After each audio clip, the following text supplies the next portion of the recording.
What's up guys, it's Alexander Sandalis here, and this week we're going to be covering stretching and the mechanisms behind how different types of stretching modalities work. And before I start, put your hand up if you stretch or if you've ever stretched before. Oh wait, it's all of you. So this is relevant to you, 100%. So, we're going to cover the proposed mechanisms of stretching modalities and their practical application. Now, I say proposed, I added it in there because everything I'm about to cover here, they're just scientific theories. These are the best estimation of what we think is happening. That's really all scientific literature is. I just want to make that clear from the start.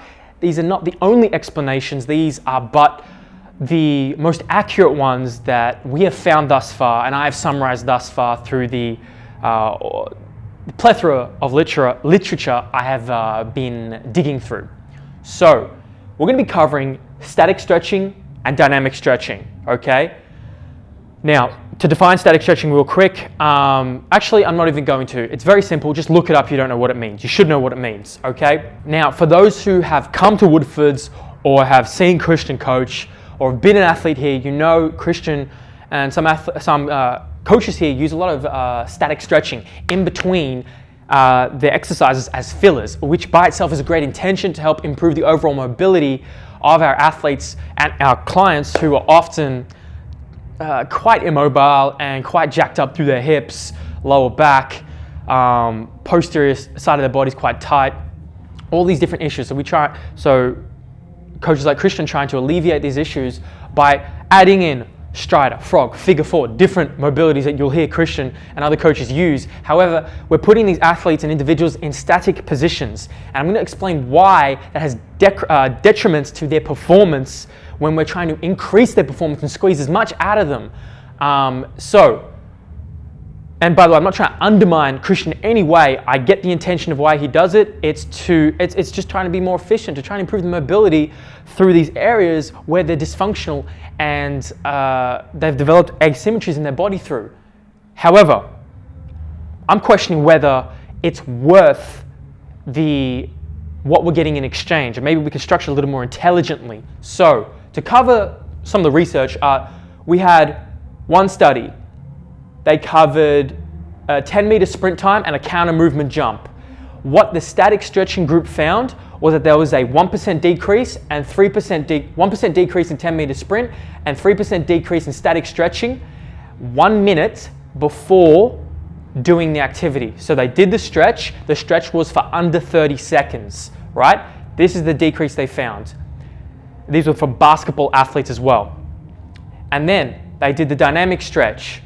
Another group, did the dynamic stretch, and they found a 3% increase in performance in the 10-meter sprint and a 5% increase in time for the counter movement jump. Now, these are pretty small numbers, right? Oh, why should we get worried about it? This is such a small difference. It's like statistically, it's not really relevant.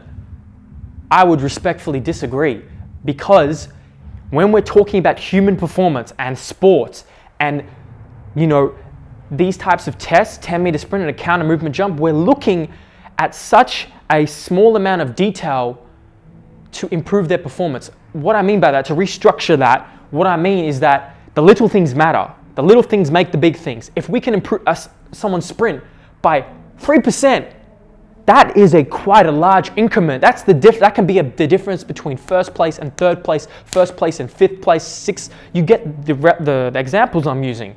So while these are statistically small differences, in the practical world, these are significant and real useful differences that make a difference in the macro environment, in the macro holistic view.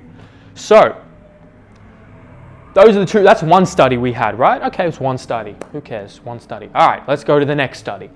We got a group of rugby players, about 100 of them split into different groups. We got a static stretching group, dynamic stretching group, and we actually had 2 others as well. They were quite thorough. They did different types of stretching modalities as well. And if you want to know the details, just ask. I'll give you the study.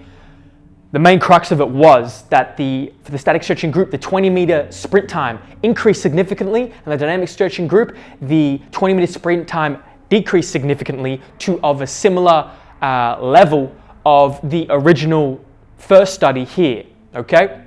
Now, Why is this happening? Now, these are just two studies I've pulled. There are plenty of them, and I'm happy to provide them. If you want, just ask below. Boom. Now, let's explain the mechanisms of why this is happening. Like, we should question everything. I'm really big on that. Question everything. Don't accept just information just because it's handed to you, right? Question it. How does it work? Why does it work? So, here's the mechanism behind static stretching decreases performance. And this I've pulled from probably, I don't know, half a dozen studies I looked at, right? And I'm just pulling different information, and I'm seeing consistencies, and these are the main consistencies that I've seen. So the mechanisms that we see is, one of the biggest ones is neural inhibition, okay?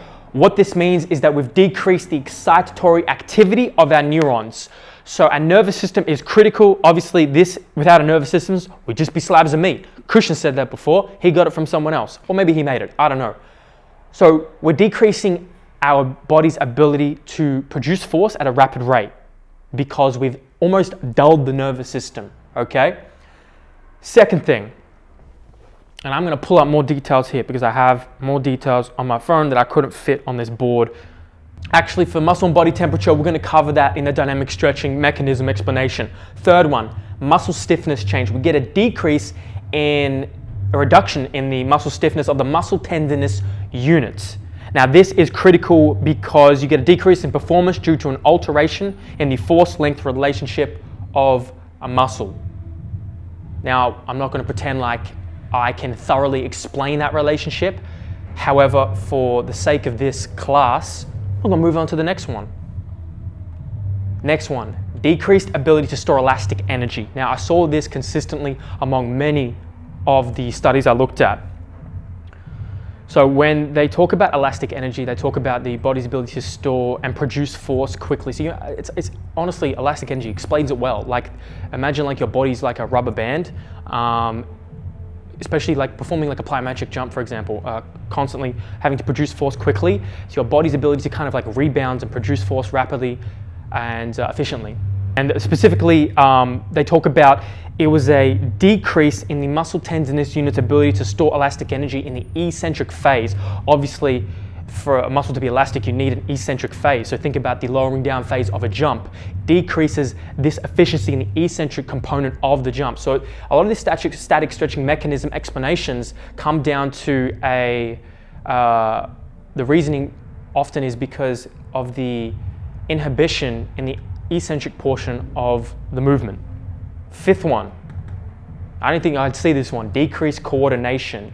And we have this because we get a decrease in the motor neuron excitability. To elaborate, because I cannot remember every detail of the theory that I'm remembering, so I'm gonna read it for you. There may be a reduction in discharge from the muscle spindles because of the increased muscle compliance. This may lead to reduced efficiency and self-regulation adaptation differences in muscle load and length, modifying running mechanics through loss of control, therefore affecting optimum power output. And you'll hear muscle tendinous unit be brought up a lot. And to give more elaboration on that, after stretching the MTU, we observe a lengthening of the tendinous fibers which lose their effectiveness for shock absorbance. This phenomenon is reversible but persists up to 1 hour after stretching. And we'll talk about the timing later on, because all the static stretching effects can occur up to 1 hour after doing it.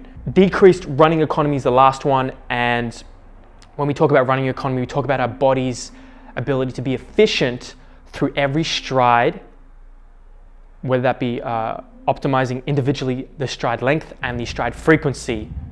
So explaining a little bit more, we decrease the mechanical efficiency through decreased muscle tendinous unit stiffness. We brought that up before. All this is interrelated. Often one leads to another, not in a sequential order, but these are all interconnected. They don't operate individually. That's not how really the human body works. And these mechanisms don't explain themselves individually. They explain themselves holistically, and they all interrelate. So you'll see one kind of flow on to the other. That's why you'll see repeating kind of underlying theories. Let's talk about dynamic stretching. Why is that so much more beneficial? Why are all these negative effects?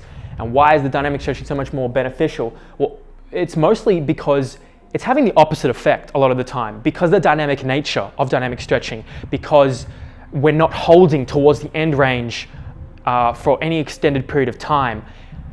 And we're also increasing the body's temperature while we're doing this dynamic stretching, which is a big part of it as well. Core temperature and muscle temperature is a big part of why static stretching seems to be detrimental. I mean, that's just my analysis of it.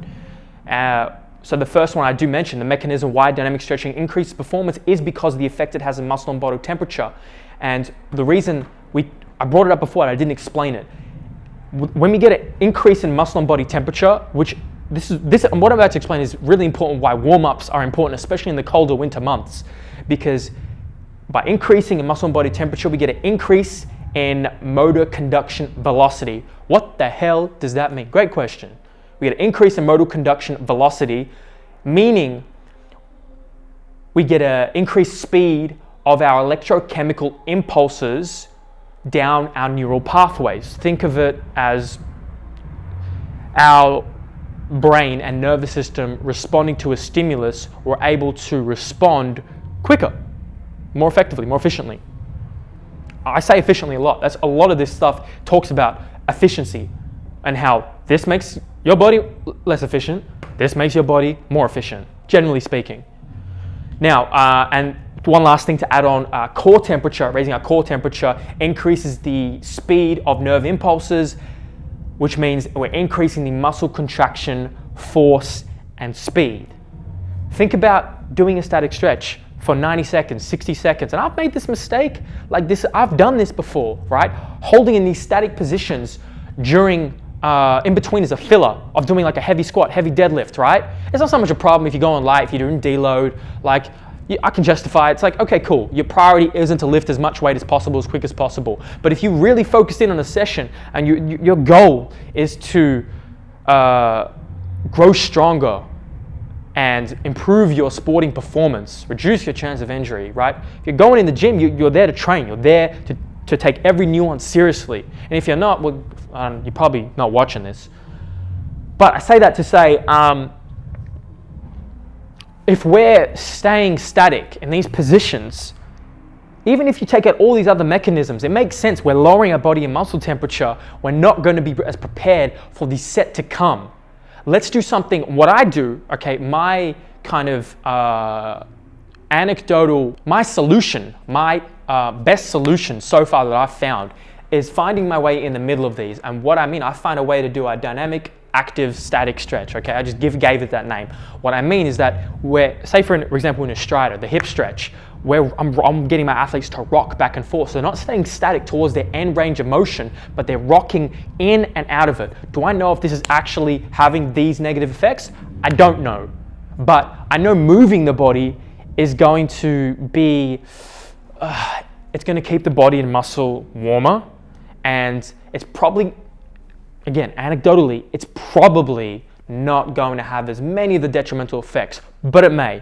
So I often try and incorporate movement into all my static stretches. I turn them into dynamic movements, right? I put them all over my Instagram, put some on the Woodford's page, and swivel hips, rocking strider. I'm doing, I'm trying to keep these movements dynamic in fashion. But static positions aren't bad. This is the thing. I'm not demonizing static stretching. It has its place, and I've done it before, and I do it in my own time. However, that actually brings me to the mechanisms why static stretching is beneficial, right? It has its benefits. So, first one, everyone needs a decent ability of muscle joint mobility and to lead to normal flexibility, because a lot of us, through our 21st century lifestyles, don't have proper function and health through most all of our main joints: shoulders, hips, knees, ankles, thoracic, lumbar, neck. We don't have full flexibility or healthy flexibility. You don't need to be excessive, just a healthy amount of flexibility. And so that's where static stretching can become quite beneficial, by holding in these long positions. And I've heard, like, these studies did less than 30 seconds. I'd like to see some studies that talked about 2 minutes plus, right, to have sizable change on a joint. I haven't seen any of those. If anyone does, let me know. because I get recommended by, I think, Kelly Starrett, I get recommended by Smashworks. Hold these positions for 2 minutes, and I do, and I've found pretty decent results from it. However, I'm keeping them out of my sessions for the most part, or at the end of the sessions. That's kind of my solution. And then if we go down to the third point, there was 2 studies that I read, a study in 93 and a study in 2001 that's just simply mentioned increased flexibility from static stretching what the hell does that say? Will not decrease performance. So there you go, there's 2 studies saying it won't decrease performance, but you have to look at the nuances of that study to get a proper explanation of how they were explaining that, what they found. And the last 3 points were just my own. This wasn't off any studies, this was just my own experience and logic, is that there are many sports and competitions and activities that require people to stretch in order to find these large above average ranges of motion through their joints. For them, it's going to be very appropriate that they static stretch. They're not trying to apply force into the ground.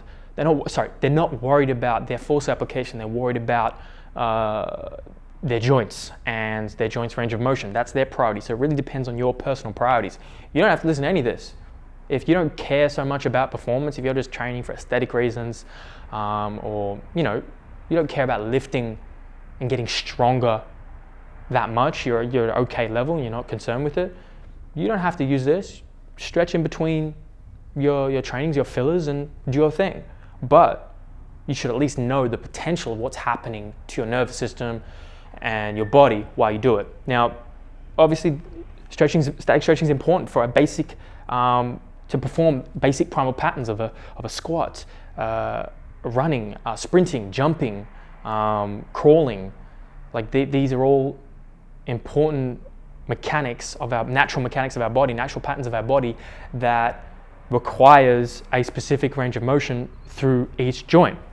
And so most people do not have the healthy function through these joints, as I mentioned before, so they're going to struggle with a lot of these patterns that are so normal for us from a young age, but we kind of push out of ourselves through the lifestyle that we create for ourselves. Last one, people just feel better stretching. Some people literally just analgesic effects, reduce pain. Some people just feel better because they stretch and then they go perform and they feel great. Fine, I'm not gonna argue with that. If it works for you, it works for you. But it's pretty challenging right now to refute all of this. It seems quite, the mechanisms behind why it's could be detrimental to performance seem quite large. Now, last thing, how long do the effects last for? Unfortunately, I'm a bit disappointed about this. I wish it wasn't this long. Up to an hour, and that's not just one thing I read. There's multiple things I've read said up to an hour. You can get decreased muscle firing. Up to 1 hour, you can get decreased contractile force by 9% compared to a control group. That was one study, right? Just one. But this was in also the plantar flexor, being the sole of our foot. So I don't know how applicable that would be to other main muscle groups of our body. So keep that in mind. But that was contractile force up to 1 hour. This one study also looked at muscle firing rate, and the muscle firing rate recovered in about 15 minutes. So that could have applications to if you include stretching your warm-up. By the time you do your second working set, it may be diminished. Okay, let's wrap it up. Now, actually, one thing is very important to mention is with most studies like these, they report on the mean, meaning the average of the groups that they tested. So that means there's going to be people outside, there's going to be outliers on either side of the spectrum. There's going to be some people who perform better doing static stretching before a lift. There's going to be some people who perform worse doing dynamic stretching before exercise, physical activity, running, right? You have to understand that this is not a blanket statement. This is just a general guideline for perhaps the large majority of people, but you might be an outlier. So you need to do that yourself. You need to test yourself, test your own athletes, talk to them, talk to yourself, figure out what works for you and your body. This is just, again, a guideline based on the information that we have discovered to this point. For example, Joe DeFranco, one of the best strength and conditioning coaches in the world, he does a static hip flexor stretch, like a cap stretch, before doing a vertical jump test with his combine athletes, because he found that in the comparisons he made anecdotally, that they could jump higher before doing the hip flexor stretch, immediately before doing the jump. So that could be because, and he made a justification because tight hip flexors drawing you kind of forward, meaning if you've got really tight hip flexors, you're more probably likely to be a bit in this more anteriorly rotated position. So by opening this up, you can almost get into an extension better when you need to jump higher for a test like a vertical jump. So that's his justification. To wrap it up, in conclusion, static stretching doesn't seem to be a smart intervention before exercising, doing any physical activity, if you care about performance, which I don't know why you wouldn't be concerned about performance, but if you do, then I would generally avoid static stretching before. Do some dynamic stretching instead. Do some more ballistic stuff. Focus on getting your nervous system prepared for the requisite activities you're about to do. And that includes in-betweeners fillers. Do more dynamic movements. Just do movements that are taking your joint through its full range of motion actively instead of statically and having all these potential negative effects. So, yeah. Do what you will with all that information. I hope that was valuable in some way to you guys. Stretching is a big topic that